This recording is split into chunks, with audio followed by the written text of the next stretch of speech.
ज़माने में है, रिश्ता तो बस निभाने में है, अर्थात आप रिश्ते निभाते रहिए। ठीक है, रिश्तों का कोई स्वार्थ नहीं होता, रिश्तों का कोई जो है ऐसा कोई मोल नहीं होता जिससे आप उसको स्वार्थ में सिद्ध करें। ठीक है, आपको रिश्ते निभाते रहने चाहिए, किसी के साथ भी रिश्ते निभाइए, रिश्ते निभाते रहिए। ठीक है, नमस्कार, स्वागत कर रहा हूँ आपके अपने YouTube चैनल टारगेट विद मयूंग बिश्नोई में। और अभी हम उत्तराखंड करंट अफेयर से संबंधित क्लास 4th के बारे में चर्चा करने जा रहे हैं। जी हाँ, करंट अफेयर्स की क्लास 4th और 3 क्लास इससे पहले हो चुकी हैं। अगर आपने अभी तक नहीं देखी हैं तो कृपया जाकर देखिए। तो ये है जो क्लास है आपके जितने भी एग्ज़ाम में उसके लिए महत्वपूर्ण रहने वाली है। तो शुरू करते हैं क्लास 4th। ठीक है, तो करंट अफेयर से संबंधित जितने भी तथ्य हम देखते जाएंगे, डिस्कस करेंगे। तो यहाँ पर हम अगर देखें तो सबसे पहला तथ्य निकल कर सामने आता है, आईसीसी विश्व कप 2023 के ब्रांड एम्बेसडर बनाया गया है। किसको बनाया गया है? ब्रांड एम्बेसडर से क्वेश्चन आने की संभावना काफ़ी रहती है। तो ये है शाहरुख खान। शाहरुख खान अभिनेता हैं, ठीक है, बॉलीवुड इंडस्ट्री के। तो जो है आईसीसी का विश्व कप 2023 का ब्रांड एम्बेसडर किसे बनाया गया है? शाहरुख खान को बनाया गया है। इसके बाद वर्ल्ड एथलेटिक्स चैंपियनशिप 2023 दूसरा तथ्य है। वर्ल्ड एथलेटिक्स जो है चैंपियनशिप 2023 में किसने जो है पदक जीता? ठीक है, नीरज चोपड़ा आपको पता है जेवलिन थ्रोअर हैं और हमारे देश के जो है नाम रोशन करने वाले जो है एक बहुत अच्छे खिलाड़ी माने जाते हैं। तो वर्ल्ड एथलेटिक्स चैंपियनशिप 2023 में नीरज चोपड़ा को गोल्ड मेडल मिला है। ठीक है, आपको पता होना चाहिए गोल्ड मेडल मिला है और ये पहले स्थान पर आए हैं।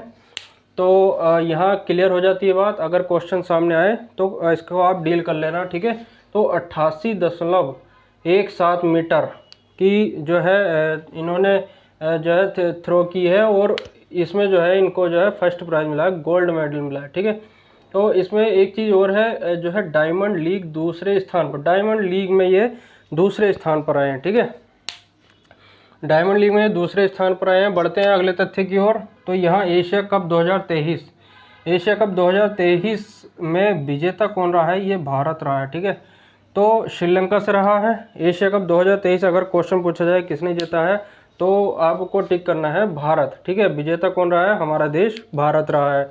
तो श्रीलंका से जीता है। इसके बाद अगला देखें तो फुटबॉल खिताब इटली को हराकर किसने जीता है? 1-0 से उरुग्वे ने। ठीक है, उरुग्वे ने जीता है ये। तो उरुग्वे ने जीता है, किसने? फुटबॉल खिताब इटली को हराकर 1-0 से जीता है उरुग्वे ने। तो इसके आगे अगर हम देखें तो बास्केटबॉल में विश्व कप, बास्केटबॉल में विश्व कप किसके हाथ में गया है? ये गया है आपका जर्मनी ने, जर्मनी ने जीता है और सर्बिया को हराकर जीता है। ठीक है, तो यहाँ ये तथ्य महत्वपूर्ण हो जाता है। खेल से संबंधित जितने भी क्वेश्चन है, क्योंकि आप देखोगे कोई सा भी एग्जाम है तो उससे 1 या 2 क्वेश्चन आपको सीधे सीधे देखने को मिलेंगे और वो क्वेश्चन ज़्यादा डिफिकल्ट नहीं होते हैं, बस आपको उसके बारे में नॉलेज होनी चाहिए। ठीक है, अगर आपने उसको थोड़ा सुना भी है और पढ़ा भी है तो आप तथ्य जो है क्लियर हो जाएगा आपका, और जो है शार्प माइंड के अनुसार आप एकदम टिक करेंगे। ठीक है, क्लियर होना चाहिए बिल्कुल। तो यहाँ पर जो है खेल से संबंधित जितने भी प्रश्न हैं तो उससे संबंधित हम यहाँ डिस्कशन कर रहे हैं। बास्केटबॉल में विश्व कप किसने जीता? जर्मनी ने सर्बिया को हराकर। इसके अगला देखें तो महिला फीफा विश्व कप का खिताब किसने जीता है? ये है आपका स्पेन। ठीक है, महिला फीफा विश्व कप का खिताब किसने जीता है? ये है आपका स्पेन। ठीक है, स्पेन ने जीता है। तो यहाँ ये तथ्य इंपॉर्टेंट हो जाता है। बढ़ते हैं अगले तथ्य की तरफ। तो आपको पता है कि क्वेश्चन जो है कई तरह से पूछे जाते हैं। जैसे 37वें संस्करण राष्ट्रीय खेल का शुरू कहाँ पे हुआ? 37वां संस्करण है गोवा में हुआ। ये है तालेगांव। ठीक है, गोवा के मुख्यमंत्री द्वारा ये शुभारंभ किया गया है, तालेगांव।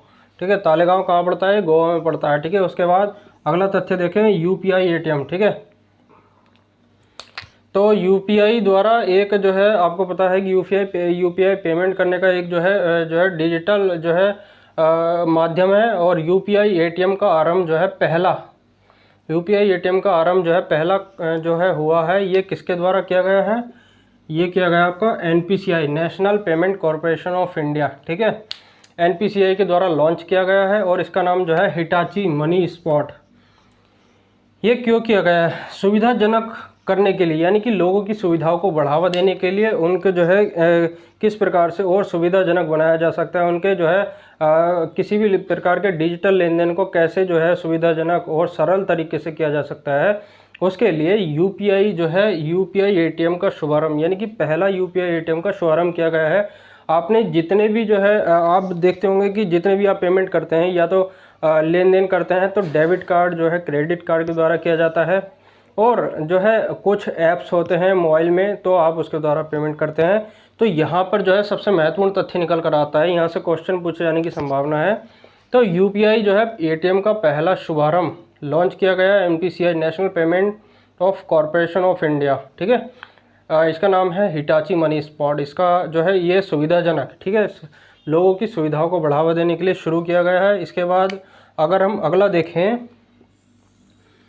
तो यहाँ पर एक तथ्य महत्वपूर्ण हो जाता है कि 3D मुद्रित डाकघर शुरू, 3D मुद्रित डाकघर शुरू किया गया है। 3D मुद्रित यानी कि डिजिटली है ये, और ये पहला है, ठीक है। कहाँ किया गया है? ये बेंगलुरु में किया गया है।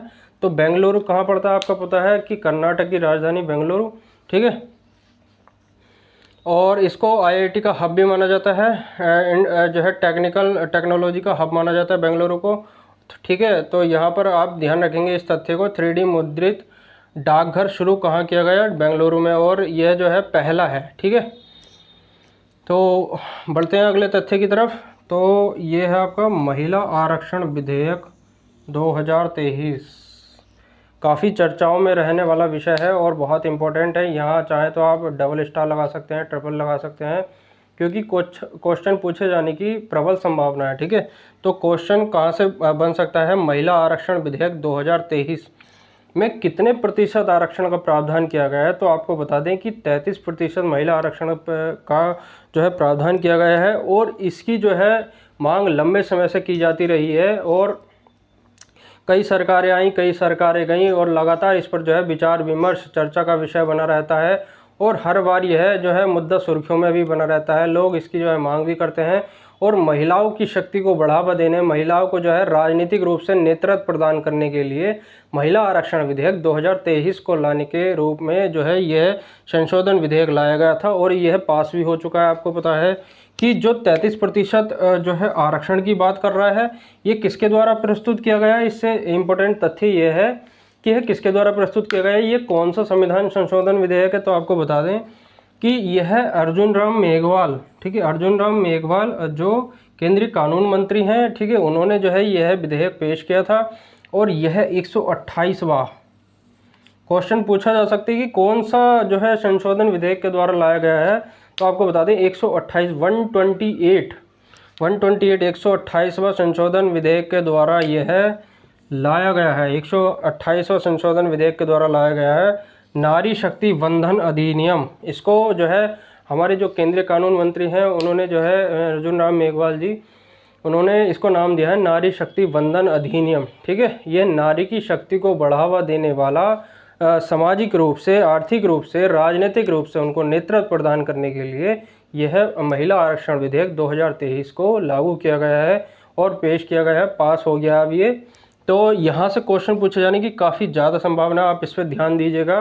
तो यह कौन सा आरक्षण विधेयक है? यह 33% जो है महिला आरक्षण की बात करता है। जो मतलब कोई भी चुनाव होगा तो उसमें जो है केंद्रीय जो है किसी भी जो है लोकसभा का चुनाव होगा तो उसमें महिलाओं को आरक्षण की बात करता है 33%, ठीक है। अर्जुन राम मेघवाल जी के द्वारा ये जो है विधेयक लाया गया, पेश किया गया था, और 128वां संशोधन विधेयक के रूप में ये जाना जाएगा, ठीक है। नारी शक्ति वंदन अधिनियम इसको नाम दिया गया। अगर जो है क्वेश्चन ऐसे दे देगा कि नारी शक्ति वंदन अधिनियम से संबंधित निम्न में से कौन सा तथ्य सही है, ठीक है, तो 4 कथन दे देगा, आपको चारों में से सही कथन को चुनना है, या फिर ऐसे दे देगा कूट मिलान कीजिए कि 1 2 सही है, 1 2 3 सही है, या 2 3 सही है, एक में से एक भी सही नहीं है, ठीक है।